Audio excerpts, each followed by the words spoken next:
Hello everyone, I'm CS Sakshi Vivekjan and I'm from Agra. Welcome back to episode 5 of Simply Explaining DPDP Act 2023. So today in this video we'll learn what kind of digital personal data is exempt, rather conditionally exempt under this act, and why.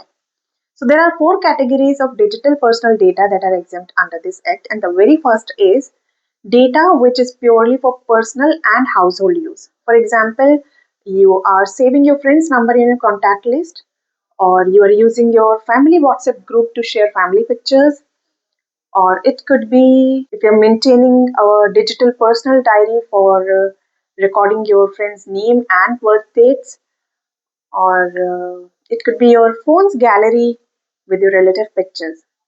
Although all this data is a personal data of someone and it is digitized, but because you are using it for personal and household use, it is exempt under this act.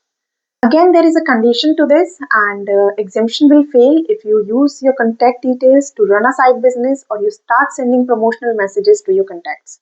In short, once money or profession enters, exemption ends. Now let's talk about the category 2 of digital personal data that is exempt under this act, and it is data made public by the individual herself. Herself, because DPDP Act reverses drafting style and it now uses she as default pronoun. Legally, she includes he here. So we were talking about category 2 and it says data made public by individual herself. For example, if you're posting your mobile number on your LinkedIn profile, or it could be updating an email on your personal website, or putting your contact details in your Insta bio. But again, there is an important limit to it. You can see my data, but you cannot misuse it or use it beyond context. For example, just because my email ID is public, you cannot use it to spam me.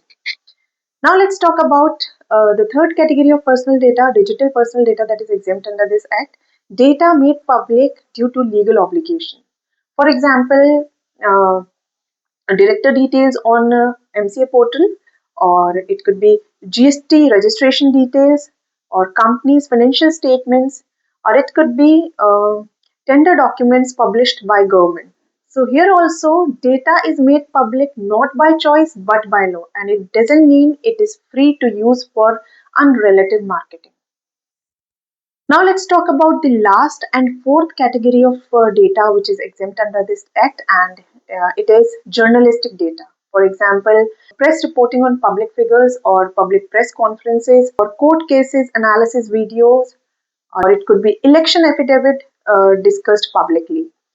Again, subject to defamation law, reasonable use of data, and no data distortion. Like in the starting of my video itself, I said conditional exemptions. So this is all for today, and if you like this video and you're interested in knowing about DPDP in detail, stay tuned and wait for episode number 6.